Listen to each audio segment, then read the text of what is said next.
Voilà, à partir de maintenant, j'enregistre. Donc, le cours Nishmat, Shmuel ben Moshe, le papa de Binyamin. Alachabet. Un hôtel Yadav, Shofer Aleem, Kitsat Me'arvit.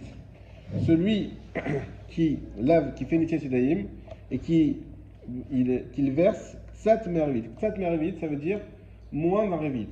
Alors, on explique pour ceux qui viennent d'arriver.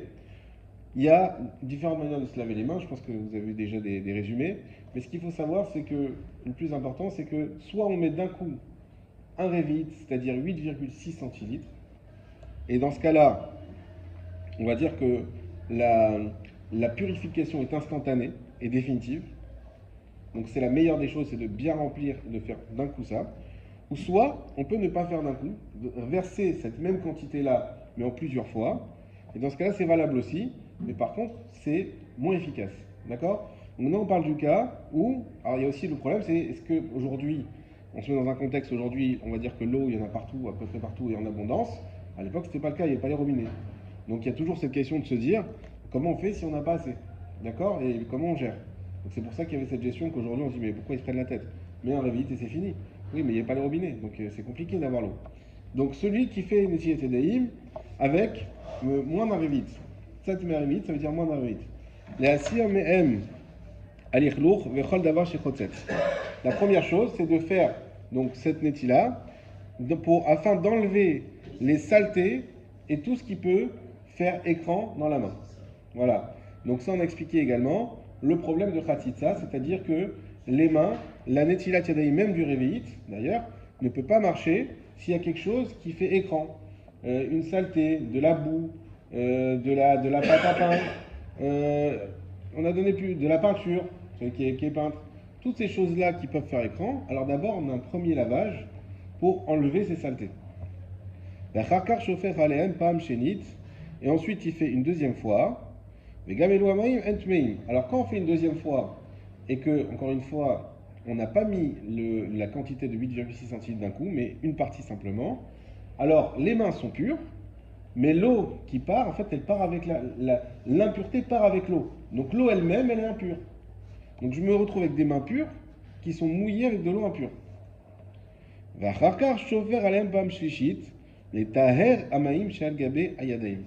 donc ensuite on fera une troisième fois, donc c'est pour ça qu'aujourd'hui qu'on a l'habitude de ces 3 fois, afin de purifier l'eau. Plus les mains, parce que les mains elles sont déjà pures, mais l'eau qui est sur les mains. Et sinon cette eau elle peut arriver à impurifier les mains également. Donc on purifie l'eau et là effectivement les mains sont aptes pour pouvoir manger du pain. Sont à maintenant, si on a des mains qui sont déjà propres, ce qui est généralement le cas,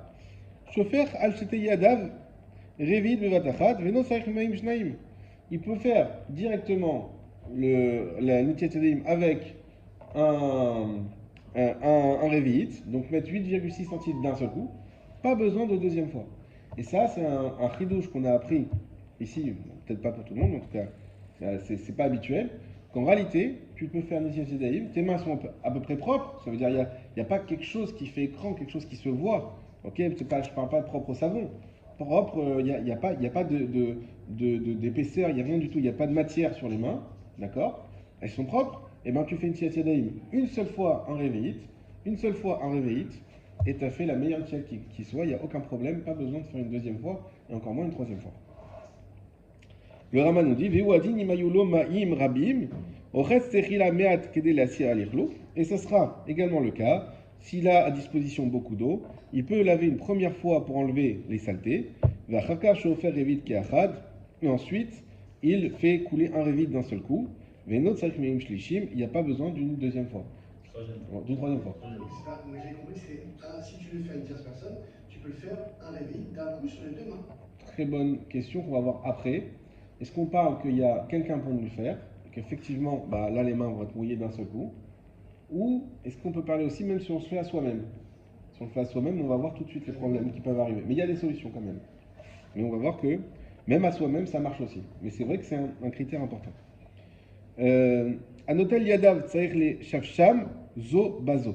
Celui qui lave ses mains, il faut qu'il les frotte l'une à l'autre.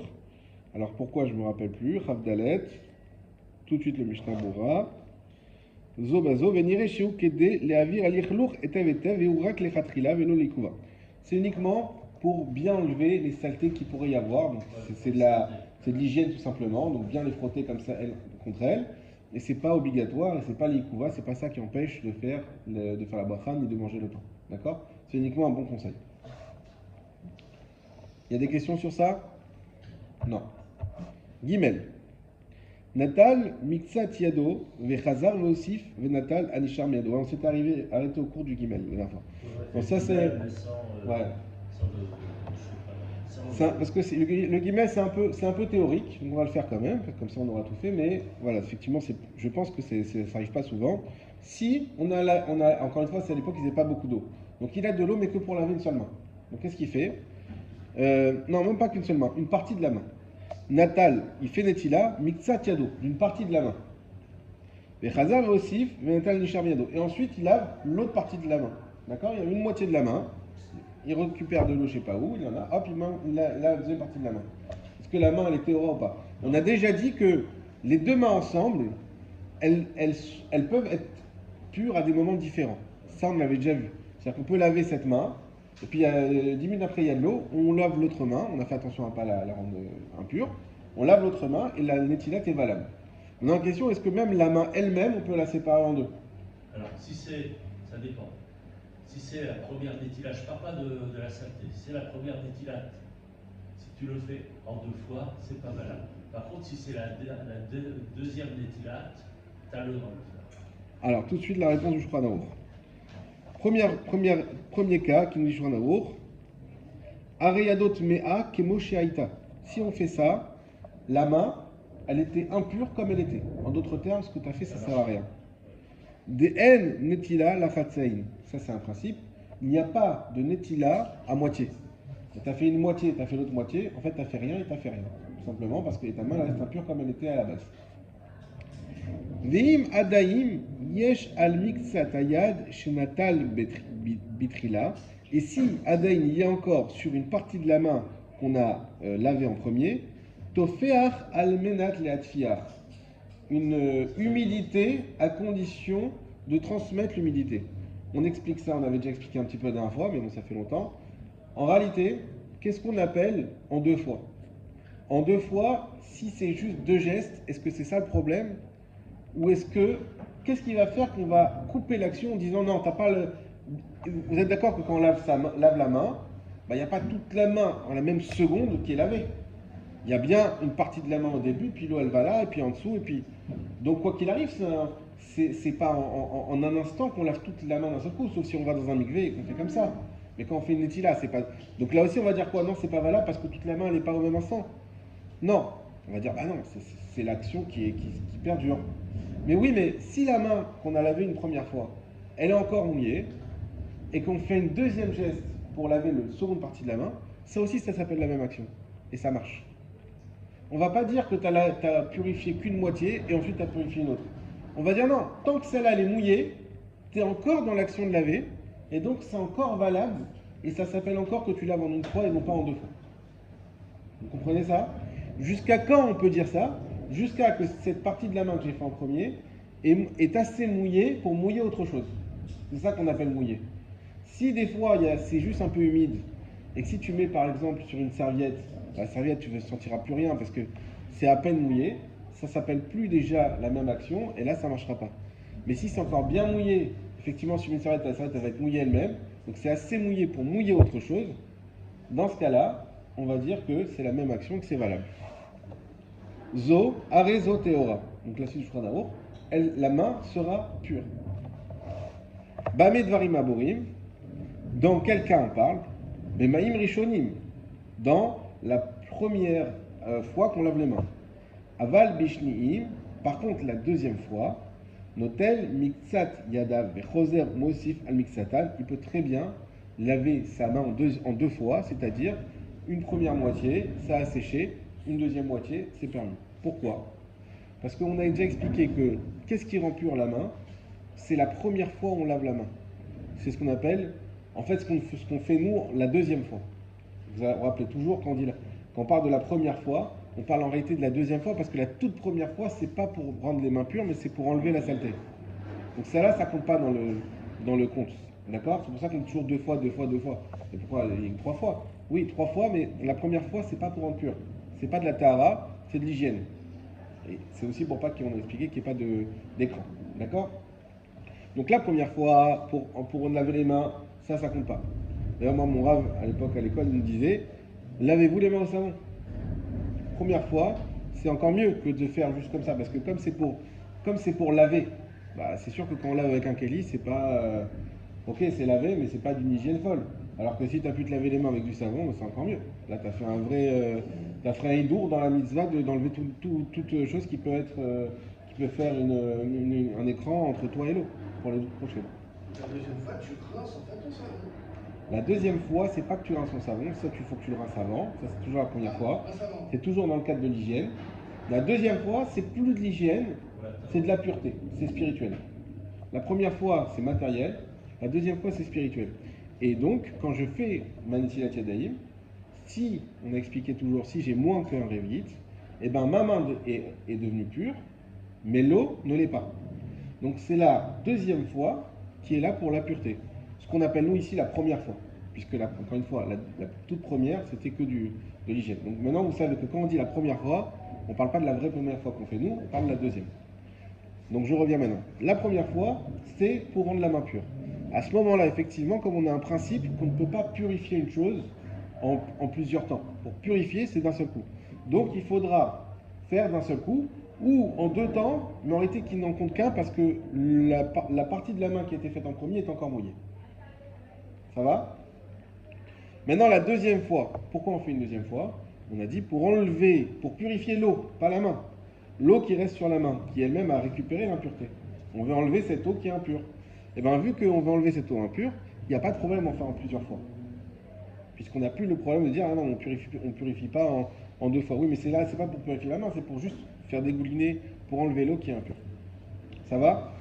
Donc, pour résumer cette halakha Gimel, le principe est qu'on ne peut pas purifier une main en deux fois, sauf que dès lors qu'elle est encore mouillée, ça s'appelle encore en une fois, il n'y a pas de problème. Et ce n'est valable que pour les maïm rishonim, c'est-à-dire que la première fois qu'on fait, qui est nous la deuxième, et pas pour la dernière fois, où là on peut le faire en deux fois, même si c'est asséché, même s'il n'y a pas de problème. Halakha Dalet. Alors là on commence la nouveauté du jour. Shafar ma'im al yado achat veshif shefa vechaverta lo altalo netila. Alors vous allez voir qu'au début ça vous semble théorique, mais c'est quelque chose qui va être très très pratique. Vous allez me dire ce que vous en pensez, parce que même moi je me dis comment on va réussir à s'en sortir avec ça. Celui qui a versé de l'eau sur sa main, sur l'une de ses mains, veshif shefa vechaverta. Et ensuite, avec l'eau qu'il y avait dans cette main, qui est pure, il a frotté la deuxième. En d'autres termes, il n'avait pas assez d'eau pour les deux mains. Donc qu'est-ce qu'il s'est dit? Je fais sur une main, avec l'eau qui reste, je frotte la deuxième. L'eau altalo netila, ça ne fonctionne pas.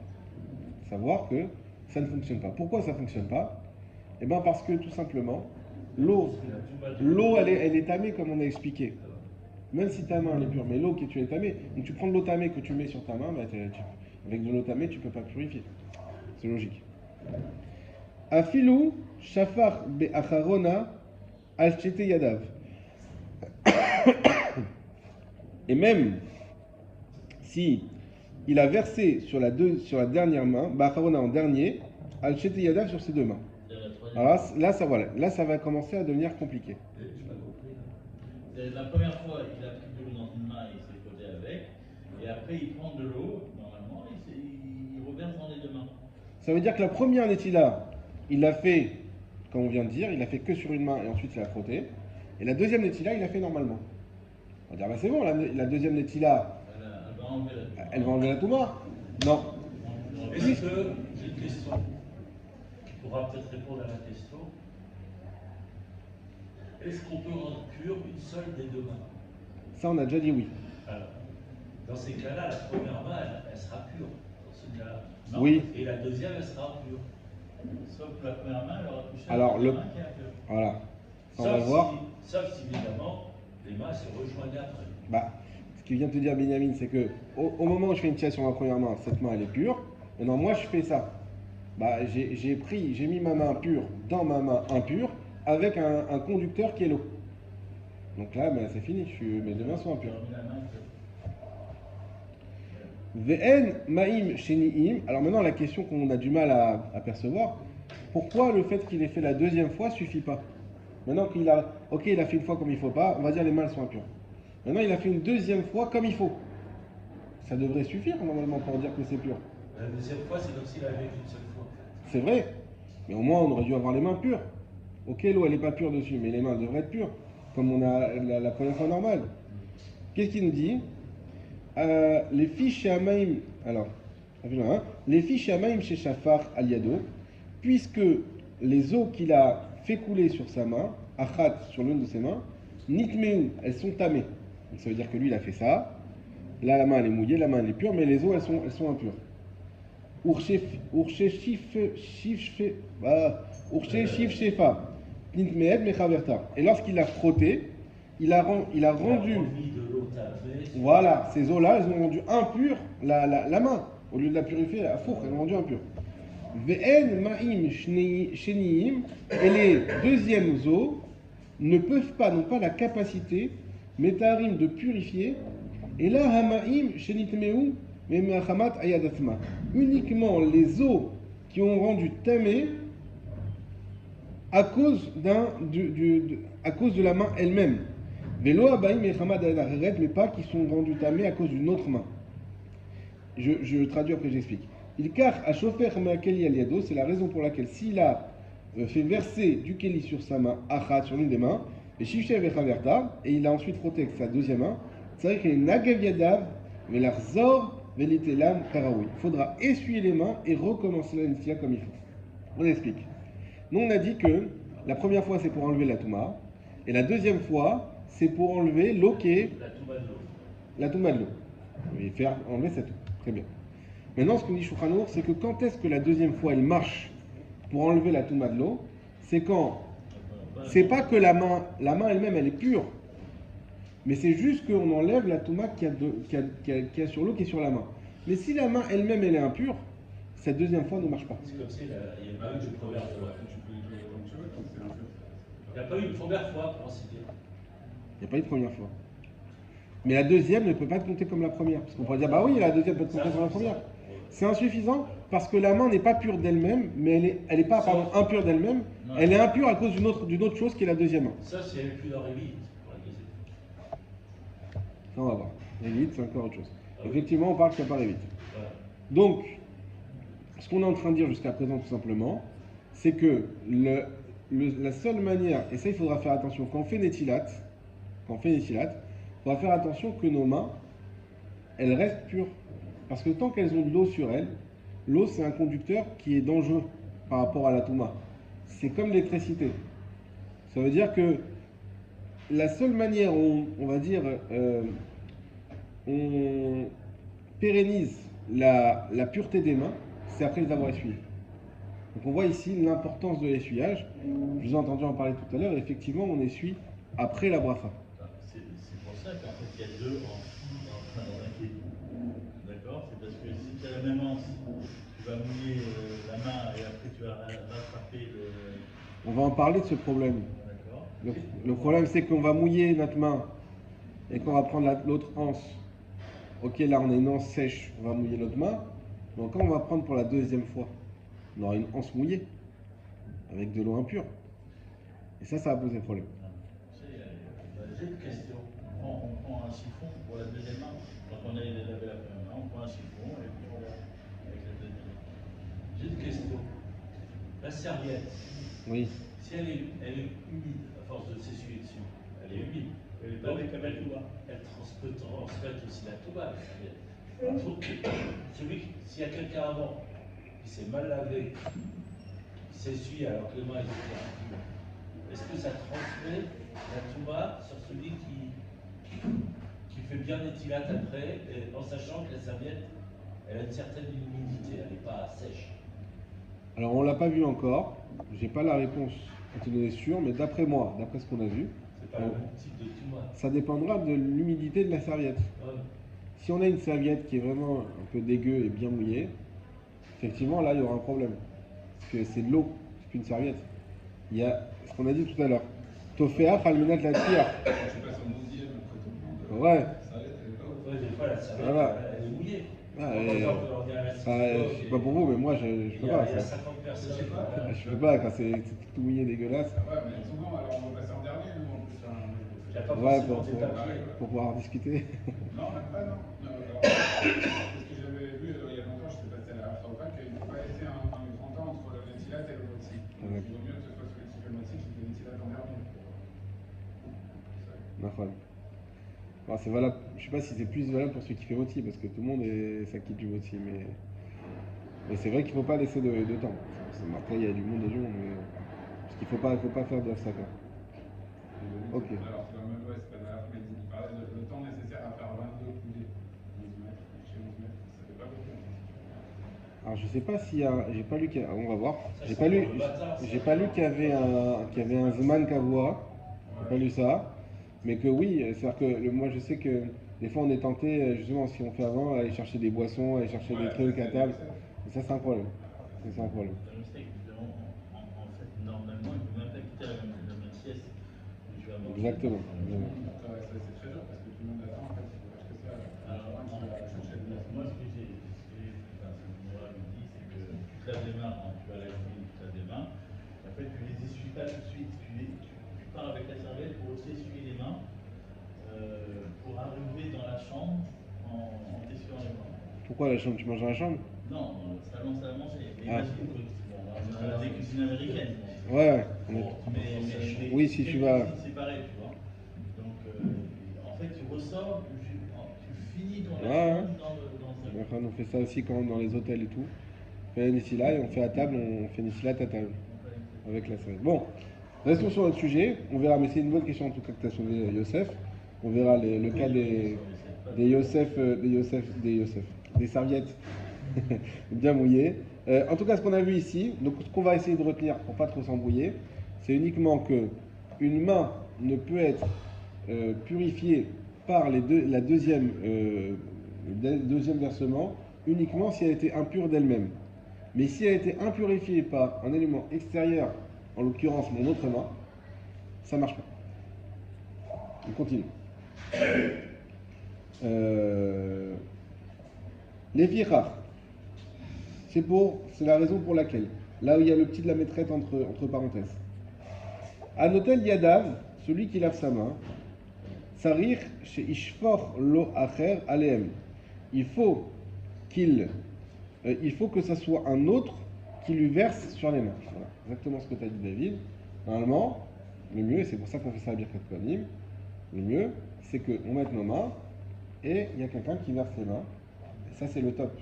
Parce qu'on a nos mains qui rentrent en contact avec rien du tout. On fait la nicelle comme ça.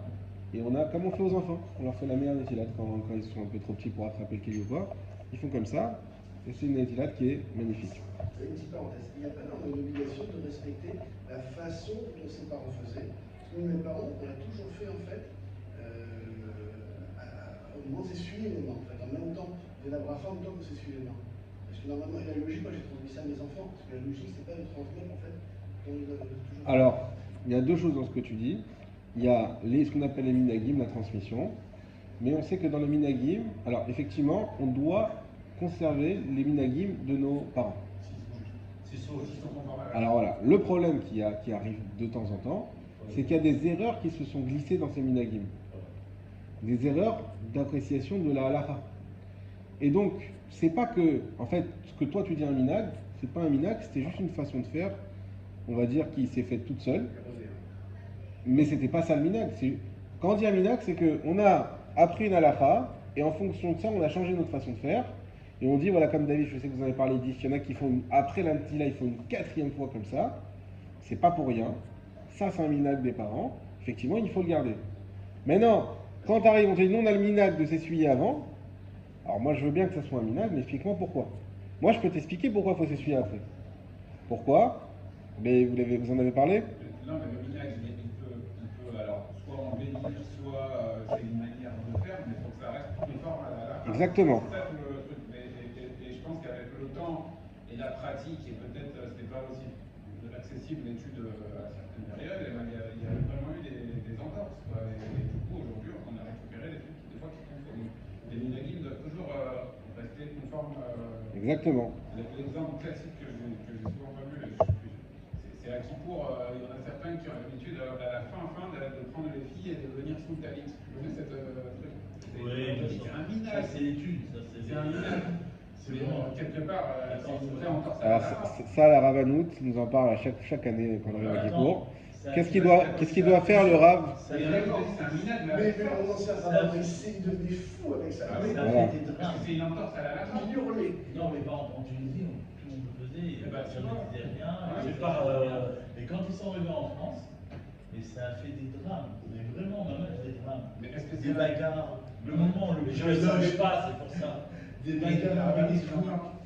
À chaque fois, on en parle. Qu'est-ce que tu Les gens fais? pensaient bien faire. Parce qu'il faut savoir qu'à Kippour, très souvent, on peut être sollicité à être Khazan ou Rav dans un Keila qui font une fois dans l'année un minyan.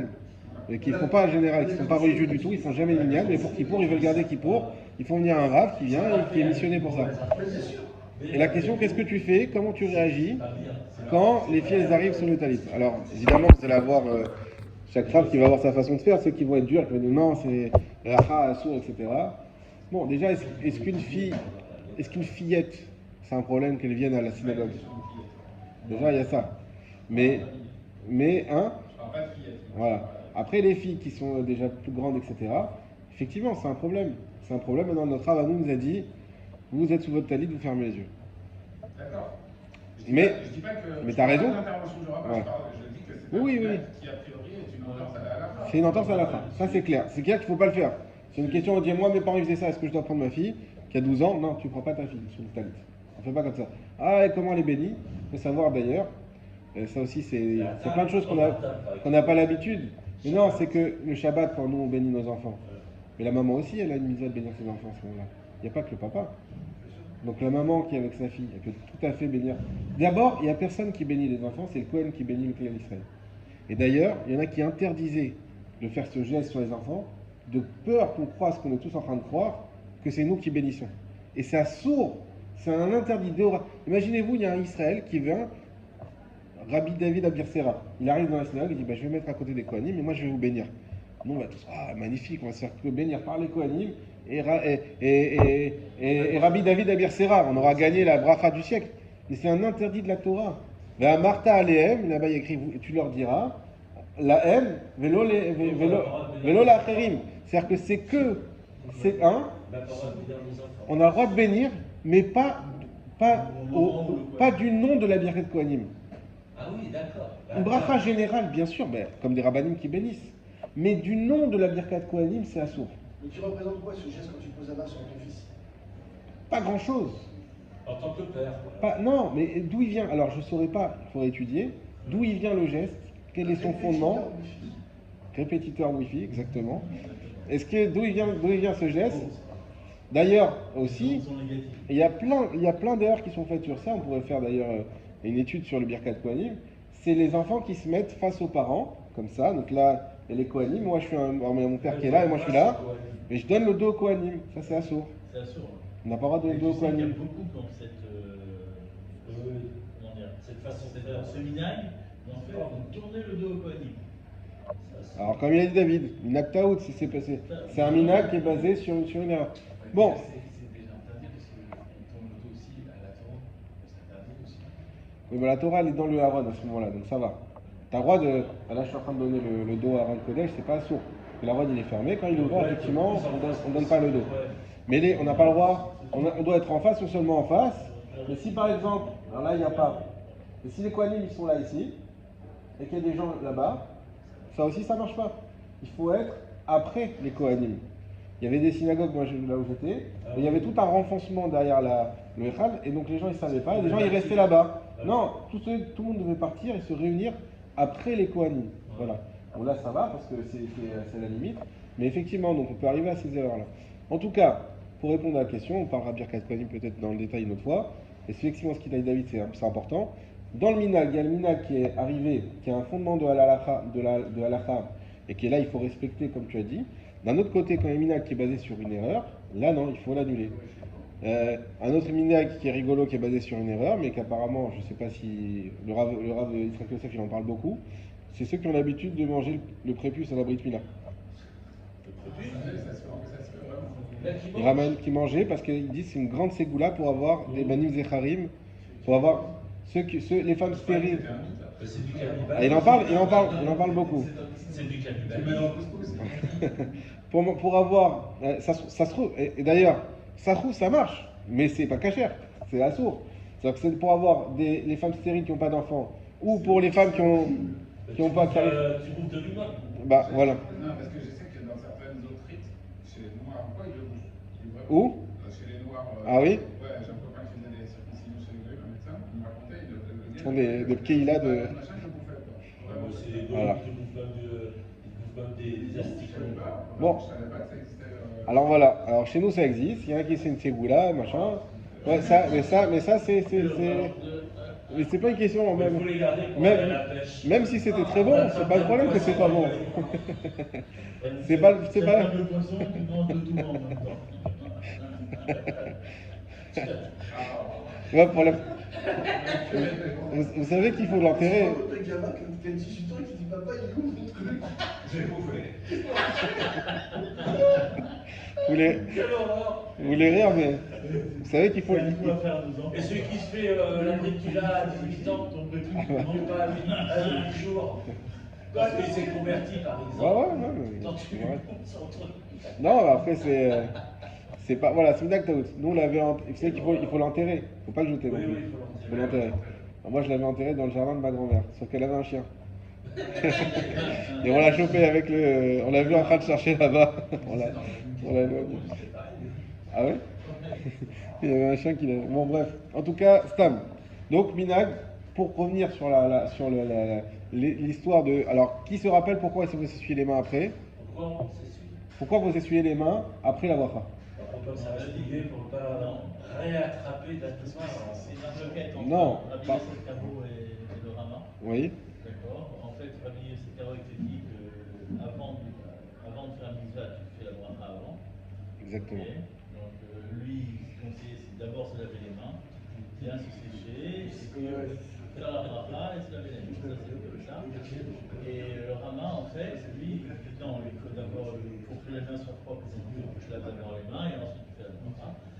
Et pour régler le différent entre les deux, en fait, ils te disent que l'action de se laver les mains, c'est aussi l'action de se nettoyer. Donc, tu te laves les mains, tu fais la bracha, et après tu te nettoies pour finir ton action.